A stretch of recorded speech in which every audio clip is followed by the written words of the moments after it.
जो system exploitation पैदा कर रहा है, जो सिस्टम जुल्म ढा रहा है, जो सिस्टम अमीर और गरीब की खलीज को बढ़ा रहा है, जो सिस्टम समाज में जितने भी मजालिम है, जितने भी जुल्म है, वो इस सिस्टम की पैदावार है।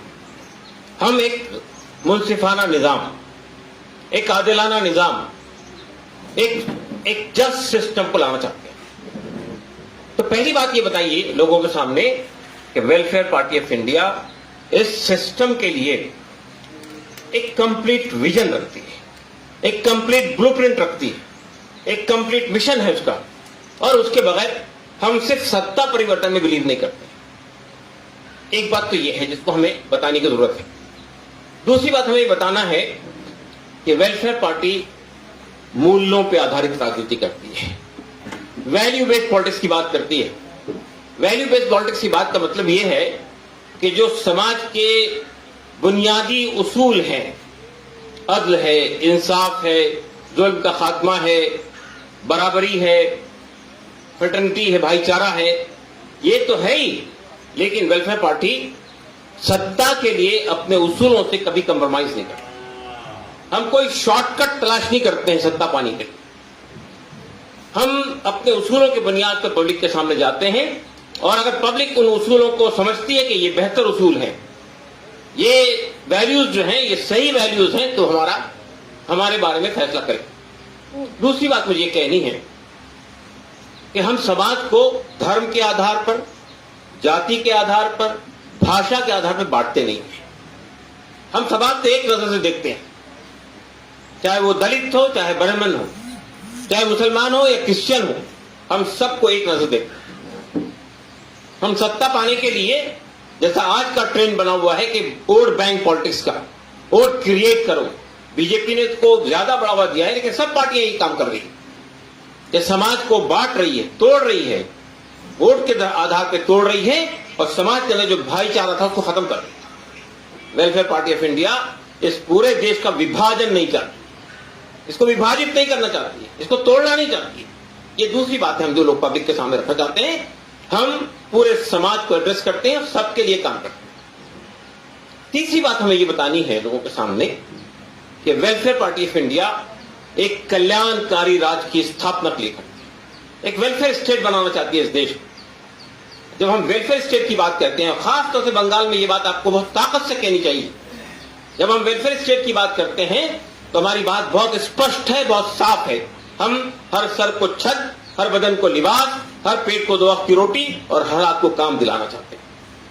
हर पैदा होने वाले बच्चे को free, compulsory and quality education दिलवाना चाहते हैं। स्वास्थ्य की फैसिलिटीज दिलवाना चाहते हैं सब लोग। ये बात हमें पब्लिक के सामने रखनी चाहिए। तीसरी बात हमें ये बतानी है कि वेलफेयर पार्टी के अलावा, यानी आपके सामने ये सवाल भी खड़ा होगा, पार्टी तो अच्छी है, आदर्शों पे आधारित है, उसूलों पे आधारित है, कोई कंप्रोमाइज नहीं करती है, पब्लिक के इश्यूज को लेकर मैदान में खड़े रहती है हमेशा, लेकिन उसी के साथ हमको ये बताना है कि जितने कैंडिडेट इस वक्त पार्टी के यहां मैदान में मौजूद हैं, जितने प्रत्याशी मौजूद हैं, चाहे वो तृणमूल कांग्रेस के हो, चाहे वो कांग्रेस पार्टी के हो, चाहे वो वामपंथियों के हो, चाहे बीजेपी के हो, इन तमाम प्रत्याशियों में हमारा आदमी जो है सबसे बेहतर है। अरफात अली जो है, आप कंपेयर कर लीजिए, पूरा कैरेक्टर सामने है आपके, आप उठाकर देख लीजिए। आपको यह भी साबित करना है हमारा आदमी ऑनेस्ट है, बोल्ड है, जरूरतमंद है, फैसला लेने की सलाहियत रखता है, लीडरशिप की क्वालिटीज है, मैदान में खड़ा होने के लिए हमेशा तैयार है। आप किसी वक्त भी दरवाजा खटखटाइए, दिन में, रात में, आधी रात में, दोपहर के वक्त में, आपको मायूस नहीं होना पड़ेगा। हमारा आदमी आपके लिए साथ खड़ा होगा। ये बात आपको साबित करनी पड़ेगी। ऐसा नहीं होगा कि लॉकडाउन है तो तृणमूल कांग्रेस का आदमी, कांग्रेस पार्टी का प्रत्याशी जो है यहां का एमएलए भाग गया। भागता नहीं पब्लिक को क्या हो रहा है, कोई पूछने वाला नहीं है, पुरसाने हाल नहीं है। लोग भूखे मर रहे हैं, लोगों के पास खाने के लिए कोई चीज नहीं है, लोगों की सेहत खराब हो रही है, जुल्म ज्यादती हो रही है, पुलिस टॉर्चर कर रही है, एडमिनिस्ट्रेशन परेशान कर रहा है, और कोई पूछने वाला नहीं। ऐसा नहीं होगा। वेलफेयर पार्टी का आदमी आपके साथ खड़ा होगा, आपके हक के लिए लड़ेगा, आपके लिए अपना वक्त, अपनी सलाहियत, अपना माल और अपने टाइम को कुर्बान करने के लिए मैदान में रहेगा। ये दूसरी बात है जो हमें कहनी है पब्लिक के साथ। तीसरी बात मुझे ये कहनी है कि इलेक्शन सिर्फ नारों से नहीं लड़ा जाता है, इलेक्शन सिर्फ भाषणों से नहीं लड़ा जाता है। अगर आपको मालूम होना चाहिए कि जंगीपुर का जो हमने इलेक्शन लड़ा था पार्लियामेंट का, ये बैठे लोग, हमारे अरफात साहब भी और शाहजहां अली साहब भी वहां मौजूद थे। हमारी कंपेनिंग, हमारी रैलीज, हमारी पब्लिक मीटिंग सब पे भारी थी, सबसे अच्छी थी। यहां तक के टीएमसी ने हमारी एक रैली निकली थी, पूरी लंबी चौड़ी रैली, कई किलोमीटर की रैली थी, उस रैली की फोटो लेके अपने फेसबुक पेज पे डाल दिया। जब लोगों ने कहा ये तो वेलफेयर पार्टी के हैं, ये तो झंडे है वेलफेयर पार्टी, तब उन्होंने इसको विड्रॉ किया। तो मैं जो बात कहने जा रहा हूं वो ये है, इस सब के बाद हुआ क्या रिजल्ट? वो रिजल्ट हमारे सामने है। तो रिजल्ट जो है, रैलीज, ये सब करना जरूर है, मैं नहीं कह रहा हूं नहीं करना है, लेकिन इस पर भरोसा करके बैठना सही बात है। देखिए, पहली बात तो ये होनी चाहिए कि हमें ये मालूम होना चाहिए कि हमारी कॉन्स्टिट्यूंसी में कितना वोट है, नंबर 1। फिर उसका डिस्ट्रीब्यूशन कैसा है, सोशल कॉन्फ़िगरेशन कैसा है, ये वोट किसको जाता है, कौन सा वोट फ्लोटिंग वोट है, टोटल कितने बूथ हैं, कितने बूथ पर हमारे पास अब लोग मौजूद हैं, कितने बूथ पर हमारी कमेटियां मौजूद हैं। देखिए, वोट ट्रांसफर होता है बूथ कमेटियों को क्वेश्चन। आपको मालूम होना चाहिए कि आपने एक टर्मिनोलॉजी सुनी होगी, बीजेपी ने और आरएसएस ने पन्ना प्रमुख बनाया था। पन्ना प्रमुख क्या चीज है? ये जो वोटर लिस्ट होती है कई पन्नों की, उसके आगे पीछे दोनों तरफ नाम और वो होते हैं, हाँ पेज। पन्ना प्रमुख उनकी टर्मिनोलॉजी इसने बताया। पेज जो होता है ये पेज है, ये सामने भी और पीछे भी प्रिंटेड होता है, ये वोटर लिस्ट होती है। अगर आपके इस कॉन्स्टिट्यूंसी में 3 लाख वोट है सर, मान लीजिए, तो ये 3 लाख वोट की पूरी आपको वो मिल जाएगी। वो क्या करते हैं आरएसएस वाले, हर पेज के लिए, ये पेज के लिए एक आदमी को तय करते हैं, पन्ना प्रमुख। ये पेज का वो प्रमुख है, फिर इस पेज का एक प्रमुख होगा, और उसमें अगर उस वोटर लिस्ट में 1000 पन्ने हैं तो उनके पास 1000 पन्ना प्रमुख होंगे। 2000 पन्ने हैं तो 2000 पेज पन्ना प्रमुख होंगे। ये पन्ना प्रमुख की रिस्पॉन्सिबिलिटी ये होती है, इस पेज पर जितने लोगों के नाम है, 25 लोगों के नाम आमतौर पर होते हैं, ये आपकी रिस्पॉन्सिबिलिटी है इनका वोट हमारे हाथ में ट्रांसफर करना। ये बूथ कमेटी का ये काम है। बूथ कमेटी का काम ये है कि एक बूथ में कितने लोग होते हैं, आप बताइए। आप इलेक्शन लड़ रहे हैं, एक बूथ में कितने वोटर्स होते हैं? 1000 से ज्यादा होते हैं, 1000, 1200, 1100। ये जो हमारी बूथ कमेटी होगी, इस बूथ कमेटी का रिस्पॉन्सिबिलिटी ये होगी कि ये बूथ, ये इस कॉन्स्टिट्यूंसी में या इस बूथ पे जितना वोट है, इसका मैक्सिमम वोट हमको मिलना चाहिए। क्या करेगी बूथ कमेटी? बूथ कमेटी का काम यह है कि वो हर घर पे जाएगी, हर आदमी से मिलेगी और आपको बताएगी कि आपको वेलफेयर पार्टी ऑफ इंडिया को और अरफात अली को सिलेक्ट करना है, और क्यों सिलेक्ट करना है 5 मिनट में आपको उसको बता, संक्षेप में, बहुत अच्छे तरीके से, बहुत अच्छे अल्फाज का इस्तेमाल होना चाहिए, और ये बताना चाहिए कि ये आदमी आएगा तो ये इस कॉन्स्टिट्यूंसी की तकदीर बदल जाए। एक बात तो ये हुई। दूसरी बात ये है कि इलेक्शन डिक्लेयर हो गया है। जो लोग यहां बैठे हैं पार्टी के लोग हैं, पार्टी का बेसिक कैडर है।